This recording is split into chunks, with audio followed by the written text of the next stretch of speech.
Assalamualaikum warahmatullahi wabarakatuh. Hello, grade 5. Welcome back again to science lesson. How are you today? I'm hoping that you are always healthy and happy at home. Semoga teman-teman masih semangat ya untuk belajar dari rumah.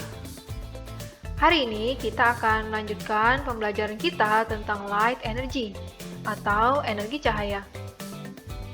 Sudah siap kan teman-teman? Mari kita mulai.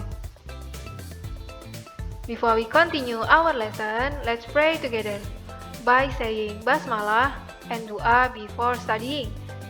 Bismillahirrohmanirrohim. Robbi zidni ilma warzuqni fahma waj'alni minas sholihin. Amin. How light helps us to see? Kira-kira bagaimana ya cara cahaya membantu kita melihat? Kita sudah tahu bahwa sumber cahaya adalah sesuatu yang dapat menghasilkan cahayanya sendiri atau gives out its own light. We are able to see things that are sources of light because the light travels from sources and into our eyes. Kita dapat melihat benda yang merupakan sumber cahaya karena cahayanya berjalan menuju mata kita. Contohnya adalah monitor komputer ini. Dia merupakan sumber cahaya. You see what is on the monitor when light travels from the monitor and into your eyes. Kamu dapat melihat apa yang ada pada monitor karena cahaya dari monitor itu berjalan menuju matamu.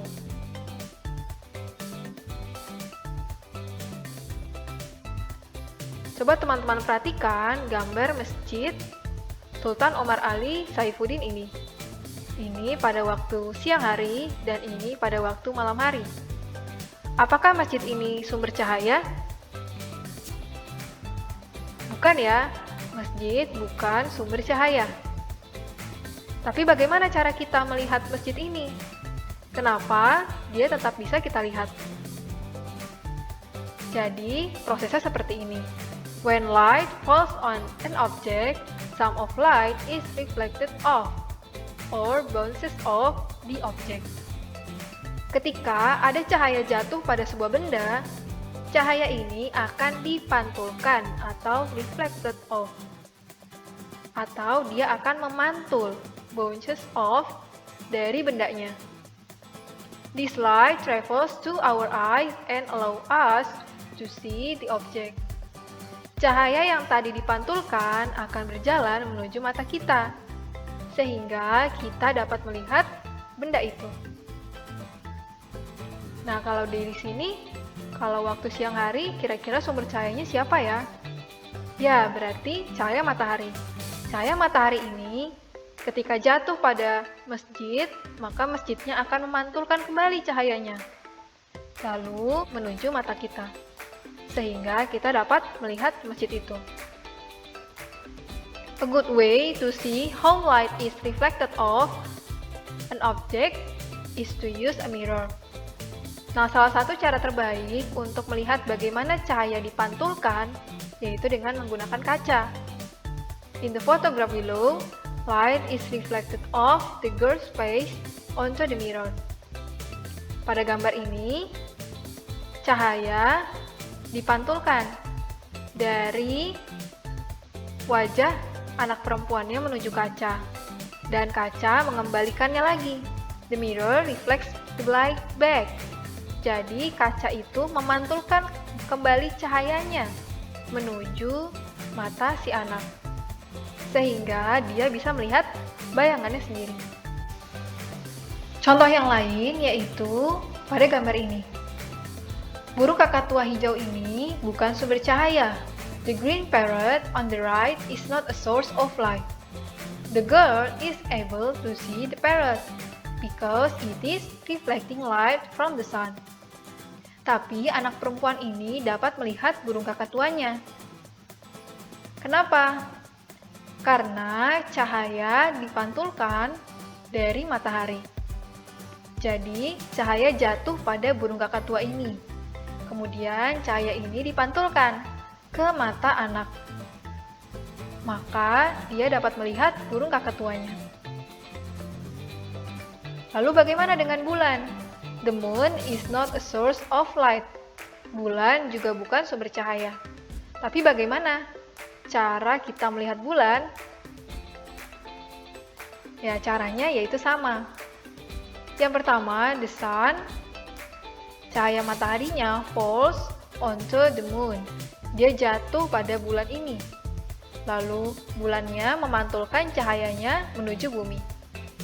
Sehingga bumi dapat menerima cahaya dari bulan.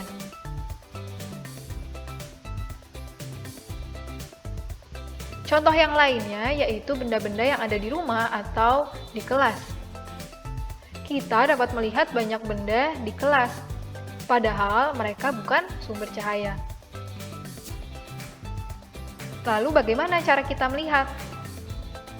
Other sources of light including lighted bulbs, lighted torch, and burning candles can help us see them. Jadi, berbagai sumber cahaya, contohnya lampu bohlam, senter, dan lilin dapat membantu kita melihat mereka. Contoh lain yaitu pada anak perempuan ini.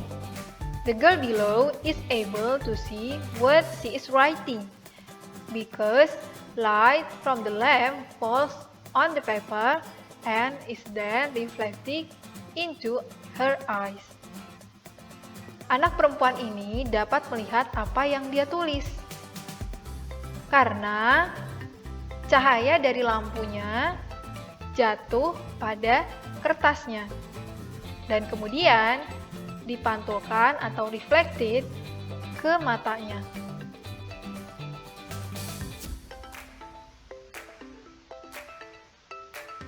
Nah, tadi kita sudah tahu bagaimana cara kita melihat. Nah, tahukah teman-teman bahwa benda-benda itu punya pengaruh terhadap banyaknya cahaya yang bisa dilewati? Different materials allow different amounts of light to pass through them. Bahan yang berbeda dapat dilewati cahaya dengan jumlah yang berbeda juga. Glass on this page is transparent. It allows a light to pass through it. Contohnya yaitu kaca pada gambar. Kaca ini adalah benda transparan, sehingga dia dapat dilewati oleh seluruh cahaya, atau it allows a light to pass through it. Oleh karena itu, kita dapat melihat apa yang ada di dalam kaca itu, atau apa yang ada di luar kaca itu. Contoh yang lainnya yaitu kontainer ini. Di sini kita bisa lihat ada banyak makanan di dalam kontainer kacanya. Begitu juga cookies ini dapat terlihat dengan jelas karena kontainer ini terbuat dari bahan yang transparan atau dapat dilalui oleh seluruh cahaya. Transparent materials are helpful as they can be used to make objects that we can see through. Jadi dia sangat berguna untuk membuat objek supaya kita dapat dengan jelas melihat isinya. Selain kaca, apakah ada lagi bahan yang dapat dibuat menjadi benda yang transparan?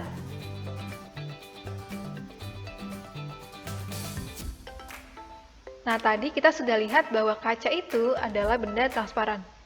Tapi ternyata kaca juga bisa dibuat menjadi benda yang translucent.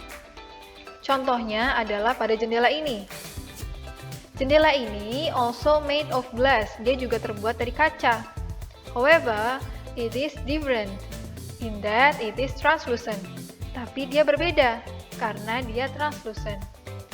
Translucent itu artinya it allows only some light to pass through it. Dia hanya bisa dilewati oleh sebagian cahaya saja. Sehingga kita tidak dapat melihat dengan jelas apa yang ada di dalamnya. Other material that can be made to be translucent include plastic, paper, and fabric. Contoh Bahan-bahan yang dapat dibuat menjadi benda translucent yaitu kertas, yaitu pada paper lanterns, kemudian plastik pada gambar ini, dan juga kain. Jika kita lihat, kita tidak melihat dengan jelas ya apa isi dari toples ini, karena hanya sebagian cahaya saja yang dapat lewat dari benda ini. Benda yang lain ada juga yang tidak dapat ditembus oleh cahaya, atau kita sebut sebagai opaque. The wood and metal are examples of opaque materials. Kayu dan logam adalah contoh dari benda yang tidak transparan. They do not allow any light to pass through them. Jadi, cahaya tidak dapat menembus sama sekali benda seperti ini. Because no light can pass through opaque objects, we are not able to see through them. Karena tidak ada cahaya yang dapat melewatinya, maka kita tidak dapat melihat apa yang ada di dalamnya. Nah, contohnya adalah pada gambar ini. Nah, semua benda ini terbuat dari opaque materials. So, no light can pass through opaque objects. Nah, teman-teman juga harus ingat ya, walaupun cahaya itu tidak dapat melewati benda seperti ini, namun benda opaque dapat menghasilkan bayangan atau shadows. Ketika cahaya melewati benda yang opaque, maka akan terbentuk shadow atau bayangan. Itu tadi jenis-jenis benda berdasarkan tingkat transparansinya atau bagaimana dia dapat dilalui oleh cahaya. Nah, sekarang mari teman-teman ingat, apakah warna dari cahaya itu hanya satu atau banyak? Apakah teman-teman pernah melihat pelangi? Ya, apa yang teman-teman perhatikan dari pelangi itu? Apakah dia punya banyak warna? Ternyata cahaya itu punya banyak warna. Light is a mixture of many different colors. Cahaya itu adalah campuran dari berbagai jenis warna. You can see these colors in a rainbow. Nah, contohnya kita dapat lihat pada pelangi. When sunlight shines through raindrops, the light is spilled into different colors. Jadi ketika cahaya matahari itu melewati tetes-tetes hujan seperti ini, maka cahayanya akan terpisah atau split menjadi berbagai warna yang berbeda. Prosesnya yaitu seperti ini. Tadi ada cahaya putih yang melewati tetes air atau raindrops, maka dia akan dibengkokkan lalu terpisah atau split menjadi berbagai jenis warna. Nah, warna-warna cahaya inilah yang masuk ke mata kita, sehingga kita dapat melihat perbedaan warna ini. Contoh lainnya dapat kita lihat dari prisma. The glass object is called prism. Jadi, benda kaca ini disebut sebagai prisma atau prism.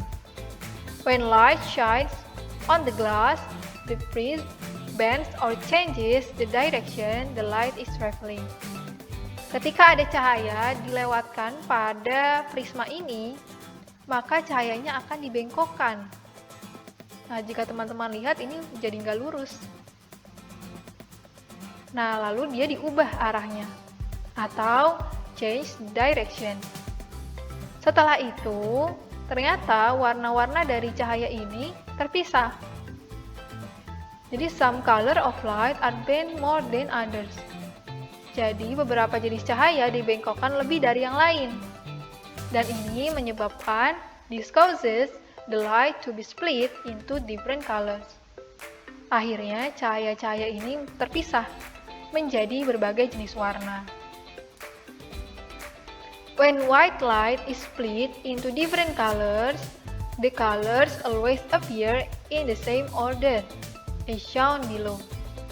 Ketika cahaya putih ini terpisah menjadi berbagai jenis warna, warna yang muncul itu selalu sama. Jika teman-teman perhatikan, pasti ada warna merah atau red, ada orange, kemudian ada yellow atau kuning, ada green atau hijau, ada blue atau biru, ada nila atau indigo, dan ada violet atau ungu. Sehingga dapat kita singkat sebagai Roy G. Biv. Roy G. Biv itu berarti red, orange, yellow, green, blue, indigo, and violet. Dalam bahasa Indonesia biasanya disebut sebagai Magicu Hibinium. Merah, jingga, kuning, hijau, biru, nila, dan ungu. Sampai di sini, semoga dapat dipahami ya teman-teman.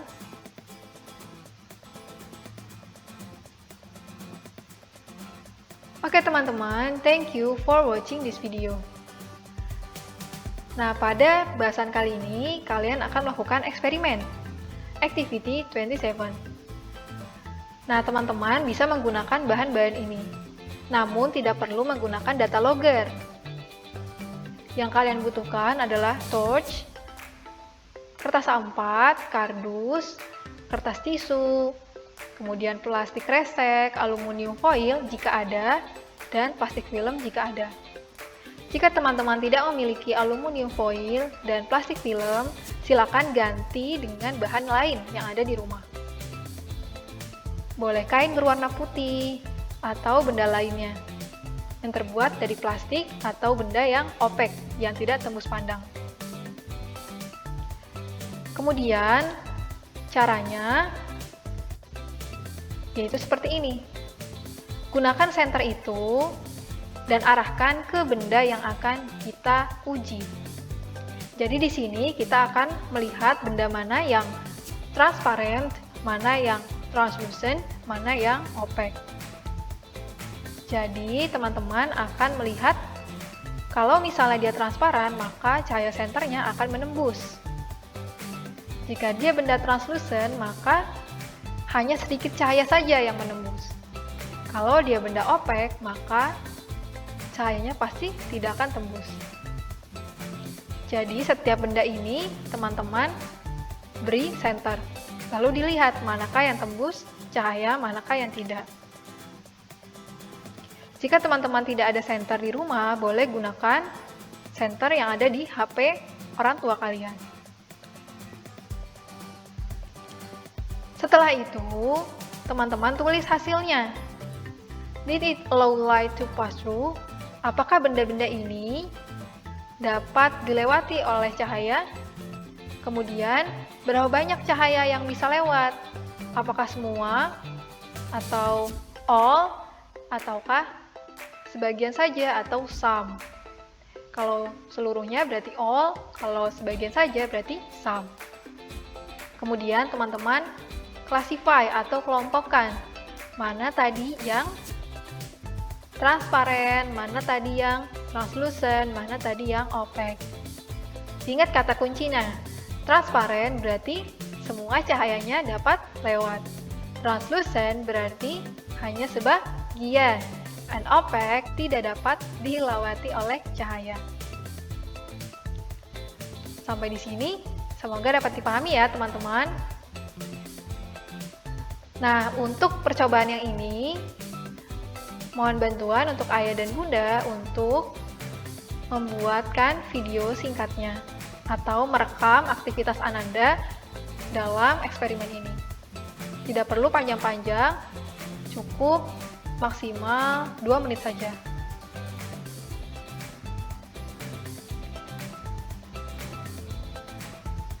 Teman-teman boleh mengumpulkan penugasannya pada minggu selanjutnya, yaitu hari Kamis depan. Oke, sampai di sini dulu pertemuan kita untuk hari ini. Thank you for watching this video. Terima kasih sudah menyimak video ini sampai selesai. Now, let's finish the class with hamdalah. Alhamdulillahirabbil alamin. Wassalamualaikum warahmatullahi wabarakatuh. Goodbye.